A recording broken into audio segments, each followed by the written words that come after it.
Week 16, Christmas week. It has begun. The Rams and Saints are going in completely opposite directions right now in their playoff pushes. And we got 49ers, Ravens, Super Bowl preview highlighting the Christmas slate of games. All that and more coming up on today's Peacock and Williamson. NFL analyst Brian Peacock and former NFL scout Matt Williamson bring you expert NFL analysis every day in less than 30 minutes. Get an inside look into the NFL on the field and in the front office.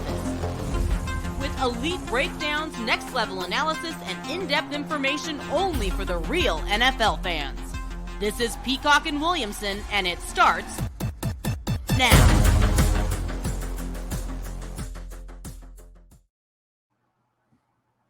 Welcome to the Peacock and Williamson NFL Show. Brian Peacock alongside Matt Williamson. Happy holidays out there, everybody. At BD Peacock, at Williamson NFL. And thanks for making us your first listen here on the Locked On Podcast Network. Your team every day. Love all the everydayers out there. Subscribe on YouTube and everywhere you get your podcast. Today's episode of Peacock and Williamson is brought to you by PrizePicks, the easiest and most exciting way to play daily fantasy sports. Go to prizepicks.com/LockedOnNFL and use code, all lowercase, LockedOnNFL for a first deposit match up to $100. And we start, Matt, in Los Angeles as the Rams defeat the Saints Thursday night to kick off Week 16, 30-22. We're going to make picks for the rest of the Week 16 slate here.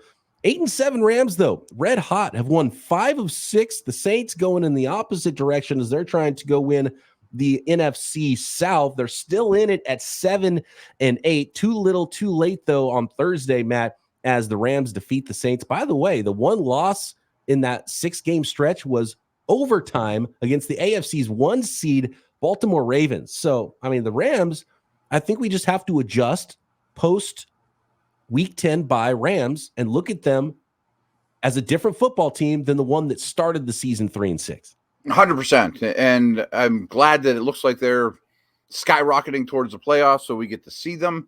So, both these teams were 7-7 coming into this game. Carr throws for 319 and 3 touchdowns. Stafford throws for 328 and 2 touchdowns. And you'd think, boy, they're pretty even franchises and quarterbacks.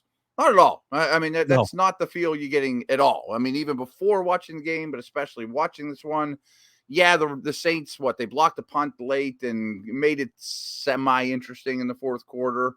They scored 15 points in the fourth quarter. But all in all, the Rams were in control of this game from the start. Running game, all the above. They're a really good team. And I think the Saints are very average.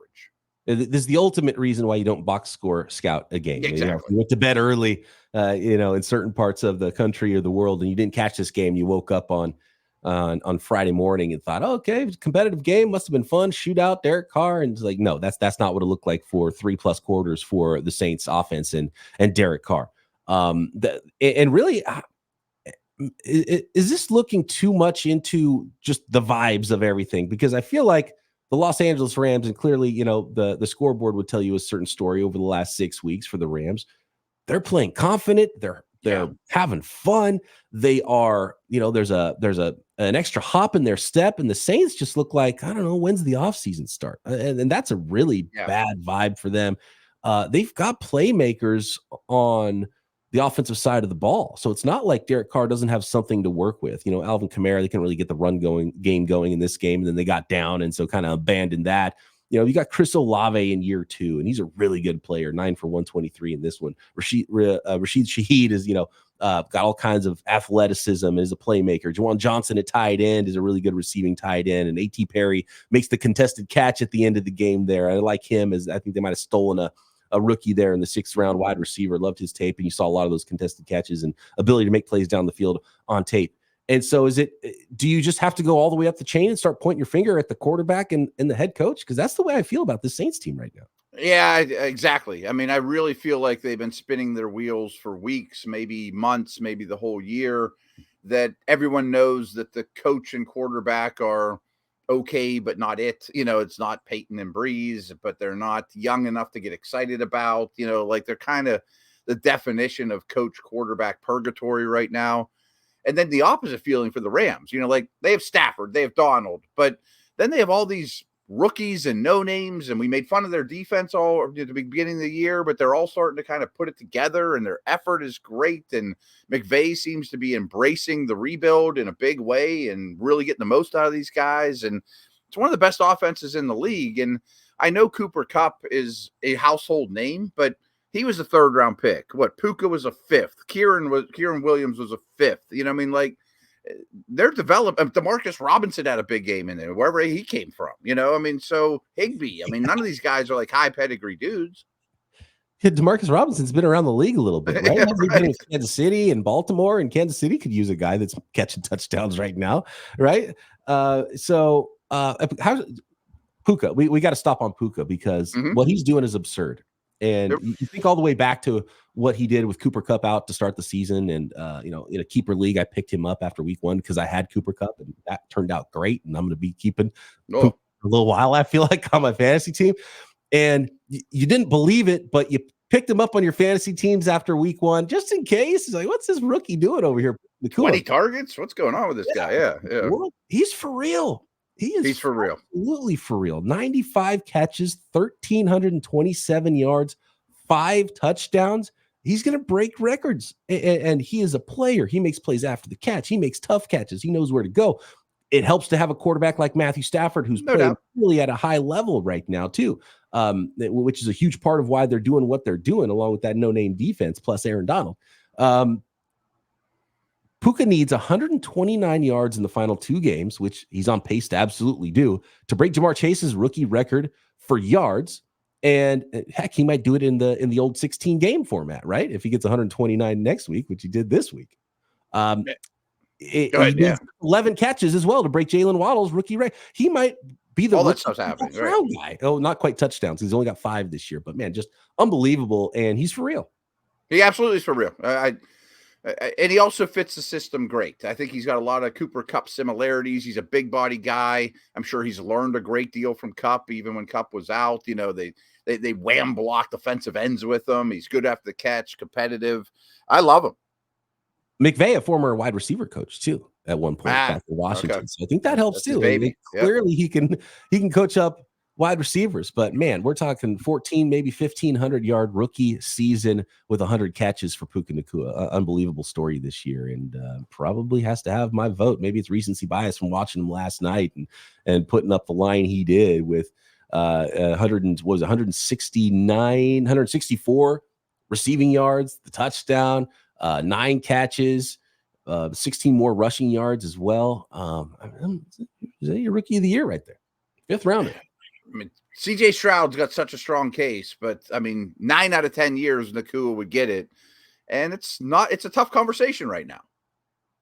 So the Rams make things very interesting, and for the moment leapfrog the Minnesota Vikings, and the Rams do control their destiny to try to get one of those wild card spots and second place in the NFC, since the 49ers already sewed that up. We'll talk Niners Ravens, which is the big game to end Christmas evening on Monday Night Football this week. But those Rams have the San Francisco 49ers to finish the season in week 18. It's the New York Giants next week. If they win both of those games, Niners might be resting starters at that point as well, which could help the Rams get into the playoffs. So really interesting what's going to go down the last couple of weeks here. And the Rams are absolutely in it. And obviously now the Saints need some help if they're going to win the South and get in. And I feel like I would bet against that happening. Yeah, and I don't think they can make noise in the playoffs if they were to get in. I mean, I think they're pretty middle of the road and spinning their wheels and kind of like we said, and old, and maybe the salary cap checks will actually come due for this team this offseason, and they'll break the whole thing down. And it's tough because they do have a lot of young talent, and so the rebuild could happen somewhat quick if they figure out coach and quarterback. But if I'm making decisions there, I think I would start over at coach and quarterback at least, and make some hard 1-year decisions on the cap and get clean next year. I think that's the best season move. Potentially next year. Yeah, it's not a quick fix. Throw one thing on, draft the left tackle and boom, we're right back in the Super Bowl mix. No, you're not. It's how they've operated, and that's how a lot of teams operate. And they just make their rebuild a little bit more difficult every year. Yeah, it's always Mardi Gras in New Orleans. I said, never a hangover. That's right. All right, we got some picks here for Week 16, including 49ers Ravens Monday Night Football. And Trevor Lawrence, is he going to give it a go? Is he going to be allowed to be on the field? He's battling through multiple things, including a concussion, all that and more next. Today's episode of Peacock and Williamson is brought to you by DoorDash. Did the game go to timeout? It's time to order in with DoorDash. Is it halftime? That's ordering time. 2-minute warning. You got it. That's your cue to order in. We're talking pizza, wings, soda, burgers, or even just the buns. Maybe you've already got the burgers on the grill. You need those buns to finish up your watch party of all your football favorites. DoorDash can get it all delivered without missing the game. And we're talking restaurants, groceries, retail, and more this football season. All the best deals at DoorDash. And a very, very special offer for our listeners. I've been talking about this all week. I'm kind of getting excited for it now because I'm going to be at the in-laws for Christmas, and we do a lot on Christmas Eve, so I'm going to be full on Christmas Eve, no doubt. Lefties early on Christmas Day, but for Christmas dinner, I'm doing that DoorDash and Chinese before that 49ers-Ravens game. That's my plan with DoorDash this Christmas. And you can get 50% off up to $10 value when you spend $15 or more on your first DoorDash order when you go download the DoorDash app and enter code LOCKED23. Subject to change, terms apply. Don't forget, use code LOCKED23 for 50% off up to $10 value on your first order when you download the DoorDash app and spend $15 or more. Subject to change, terms apply. All right, we're going to go out of order a little bit here because we're going to start with the last game of the Christmas schedule, and that is the Monday Nighter. And potentially, Matt, are we talking about a Super Bowl preview here? We talked yesterday about the 2-seed versus 2-seed in our six-pack with the Cowboys and the Dolphins. This is 1-seed versus 1-seed here. 49ers hosting the Baltimore Ravens. Those 49ers are favored at home. They've been blowing people out, putting 40 points up on everybody. They're favored right now by 5 points. That's starting to come down to the Ravens side a little bit. It was actually 5.5 yesterday. I don't think they're going to put 42 points up on the Baltimore Ravens. 11-3 Ravens, 11-3 49ers. Ravens have been good on the road. The 49ers have been good at home. This is whatever food's in front of you. DoorDash some popcorn for this one. Mm-hmm. I can't wait. I mean, what a great way to finish the holiday, the week as a whole. It absolutely could be a Super Bowl preview. So there's a couple things about the Ravens I think are really noteworthy for this matchup is their tackles have not been the same. It's been a lot of injuries. You see in rotations. I think that's worrisome, although we know it's hard to get Lamar on the ground. I'd also think that the fact that the Niners, like all NFC teams, don't see him often is always a Lamar/Ravens advantage. But the Ravens are a little short on playmakers. You know, Mitchell's out for the year, Andrews there, and you need every playmaker you can to keep up with the Niners.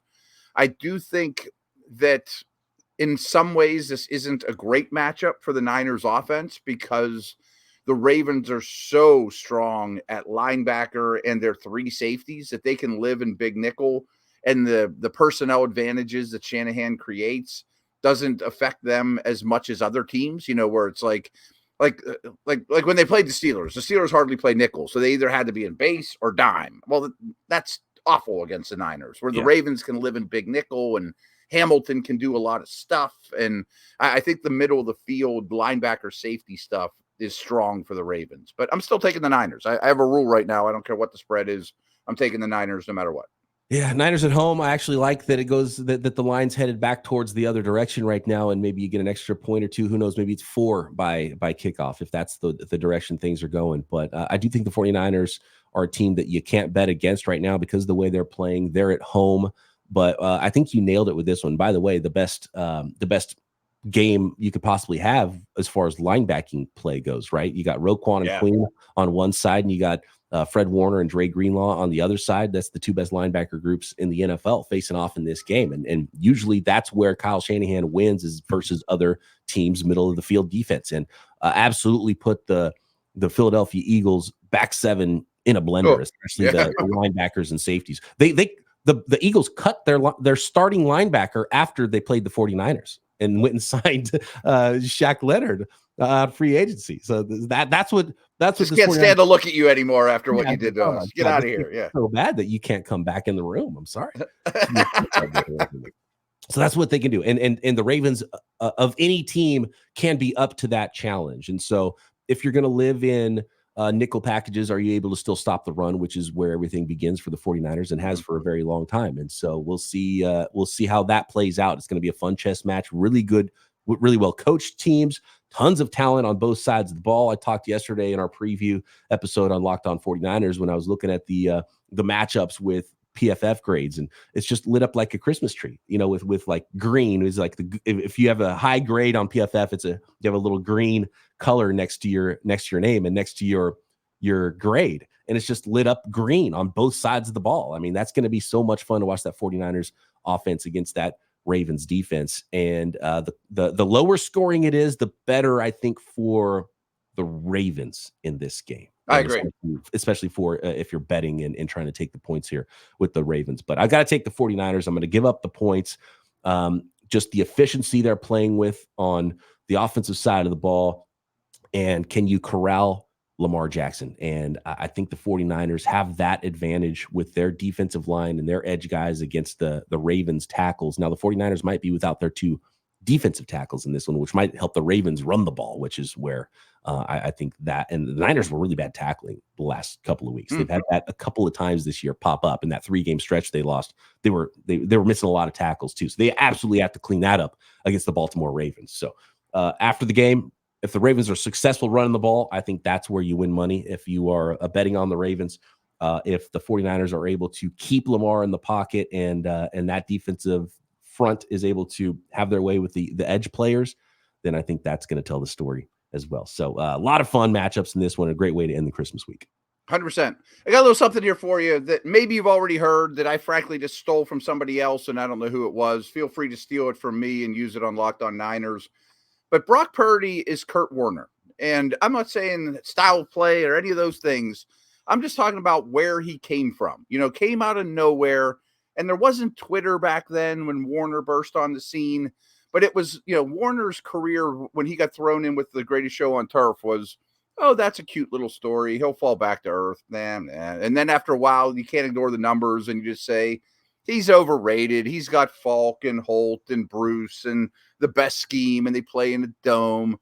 And then after a while, it just keeps punching you in the face, and you say, no, he's one of the best quarterbacks in the league, and he eventually ends up going to the Hall of Fame. You know what I mean? Like, it's amazing. You can't deny it anymore. You can't. And the results are the results. It's kind of like Puka. It's like, well, you have to believe at some point. He's not cute anymore. Right. And as good as Shanahan is, as well as they've always run the ball, and as well as he can, prop up his quarterbacks, and EPA can look good, when he gets decent, mediocre play. We didn't see this from Jimmy G. We certainly didn't see it from CJ Beathard. You can't just plug in any quarterback because they're coached by Kyle Shanahan and it look amazing like this. And by the way, the similarities between Falk and Christian McCaffrey, like there's a lot of similarities between those teams right now. And when you go back, that's how efficient this 49ers offense. You got to go back to talking about some of the peak Drew Brees seasons, the 2004 Indianapolis Colts for this level of multiple 1,000-yard receivers that are on pace right now for the 49ers, and the efficiency, and going all the way back to the greatest show on turf and those Kurt Warner teams. So that's he might not be the next Drew Brees. He might not be the next Kurt Warner, but that's how they are playing right now. Yeah. It's like the best offense in DVOA history. And people said the same thing in the early 80s. I'm old enough to remember that them saying the same thing about Joe Montana. This system is just good for Walsh, I mean, it takes two to tango, man. Right. Dan Marino was in that offense. What would he be doing? He'd be so much better, right? Yeah. The haters weren't as loud because you didn't see it. They were 1982 on a bar stool. Now you see it on your Twitter feed. Right. Exactly. Trevor Lawrence, man, he's battling through so much. If you're a Jaguars fan, this hasn't been, the maybe MVP level season that you were hoping Trevor Lawrence was going to, just, shoot through the stratosphere as far as his quarterback play. 18 touchdowns to 10 interceptions so far this year. He's on pace to be probably right around that 4,000-yard mark, and he's been banged up, and he's been battling through an injury that we didn't think he would play through with the high ankle sprain. Now he's got a concussion. It was reported yesterday that he wasn't going to play against the Buccaneers Sunday. Now it sounds like he's going to practice later Friday and give it a go. Jaguars at 8-6 in a 3-way tie in their division, the AFC South, and they're battling against a team that's trying to win the NFC South in the Tampa Bay Buccaneers. So this is a really big game for both of these teams. Trevor Lawrence trying to give it a go. I give him props for that. For the long-term outlook, I kind of don't want him to play. But if he passes concussion protocol, he's going to be out there, and he still has, a few more hours for that to happen. How do you see this one? It's tough not knowing whether Lawrence is going to play. It's sounding like he's probably not going to play, and I love that he's trying everything he can to get that to happen. And I think that's why we see this line with Tampa favored by 2.5 at home against the Jags.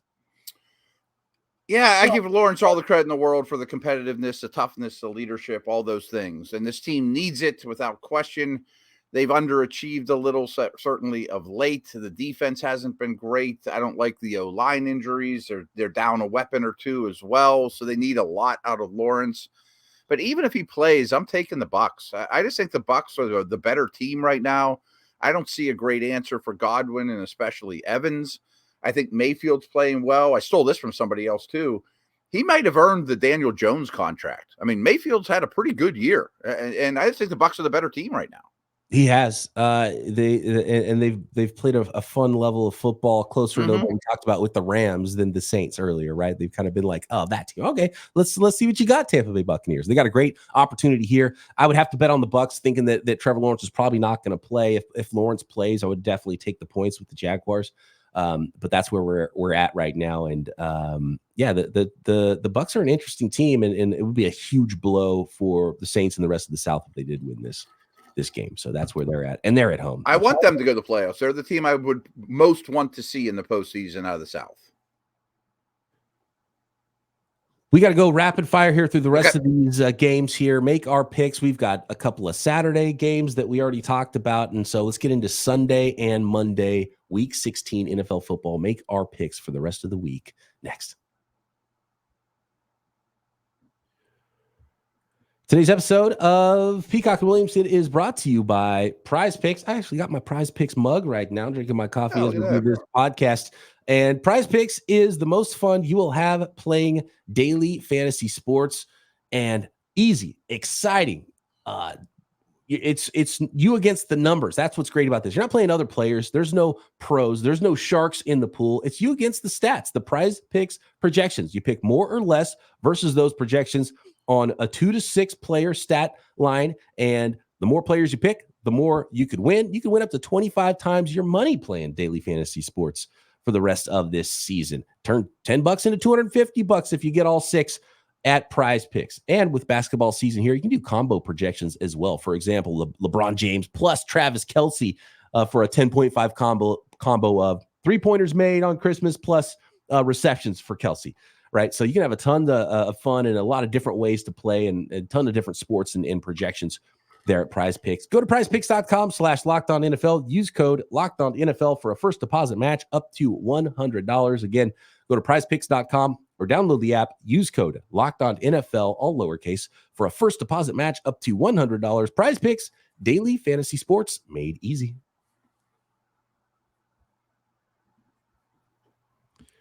Here we go.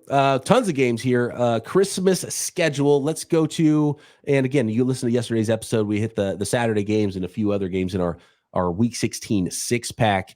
And the Seahawks and the Titans. The Seahawks have to keep pace with those Los Angeles Rams, and tiebreakers are going to start hitting as well for those Seahawks. So they're in a bad spot, and they're in must-win zone here. The Titans, not in the conversation right now. There's 3 teams ahead of them in their division, but they have an opportunity to play spoiler. Seahawks favored by 3.5 on the road to the Titans.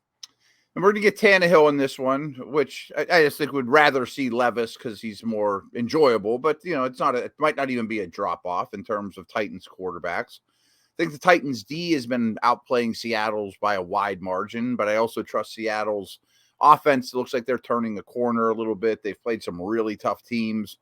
I like the Hawks here. I think the Hawks win this thing by 4 or 5, something like that. I'll lay the points. Okay. I thought they might go to Willis at this point, but it's Tannehill. I think they've already finished their evaluation on Willis then, huh? Yeah. Seems that way. That's what they're telling us there.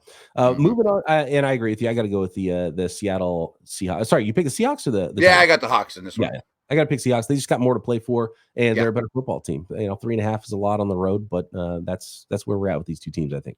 Yeah, I think they get it. Washington Commanders at the New York Jets. We're going to see Trevor Siemian again in this one, right, for the Jets? I think so. Yes, I know Wilson is out. I don't know if we're going to get Brissett though, because he kind of there was talk that Howe was going to get benched. I think it's going to be Howe. Boy, these two teams are. I mean, Washington's like the worst defense in the league by a wide margin. The Jets D is still playing really, really good, but their offense is horrendous.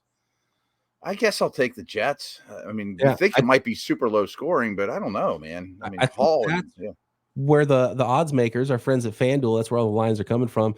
It's Jets at home favored by 3. So you get the 3-point home bump. If it was neutral, it's a pick 'em. They just like, throw your hands in there. I have no idea. I know this game. That's what we're talking about here. I'm taking the Jets, but I can't believe they should be favored by anyone by 3. Yeah, that's what's difficult. The same way. So I'm going to go the other way. I'm going to take the points because I don't know if they should be favored in this game. But the Commanders are just, I'm not actually going to do that. I'm going to take the Jets because the Commanders I just don't think can beat anybody with the way they've played recently. And their defense might be what's right for the Jets to put enough points up with their defense to win this game. So that's maybe they get to 17 or whatever with Hall and Wilson having big games. Good one here. Browns and Texans. The Browns are sitting pretty where they're at right now. That's the playoff conversation, and the Houston Texans in that 3-way tie really need this one. Cleveland on the road favored by 3. We're not going to get Stroud. I mean, it looks like Flacco versus Keenum, I guess it is, right? Yeah. But I think Nico Collins comes back. I still might prefer the Texans offense over Cleveland's. I know Flacco's saving the season for them, but the offense has been pretty rough. Browns D on the road is not as good as at home. I'm going to take Houston here as a home dog, right? Houston is getting 3 points at home here. I like that home dog action usually, but I think the Browns are too good, especially when you don't have a dynamic quarterback. I'm going to go Cleveland here. Okay. And to be honest with you, I feel like we might end up with still a 3-way tie with all 3 of those AFC South teams losing at the top this week with the way things are looking. But whoever can win is going to have a huge advantage. Browns, give me the Browns. I'm going to give up the 3 points. I like it. Cardinals at the Bears. The Bears favored by 4 at home over those Arizona Cardinals. No one seems to be talking about it, but the Bears D has been lights out. And I actually think the Cardinals are kind of fun as well. Like this is if this game happens next year at this time, this could be a very fun one and maybe even has like playoff consequences. And these teams have all these offseason resources. But boy, is the Cardinals D bad. I'm going to take the Bears here. I just think their D is shot. It's funny because I just got asked earlier this morning, who do I start in my fantasy playoffs on defense? Should I take the Bears over the Cardinals and bench the Ravens against the 49ers? And it sounds crazy to bench the Ravens defense. I would. It might be the play. That is the play. I think so. Do it. Yeah, I like it. The Cardinals have been really competitive this year, but the Bears, I like what they're doing on defense. I like that they're at home, and Justin Fields is in that push right now. He's in that zone, and I think he's playing some pretty good football.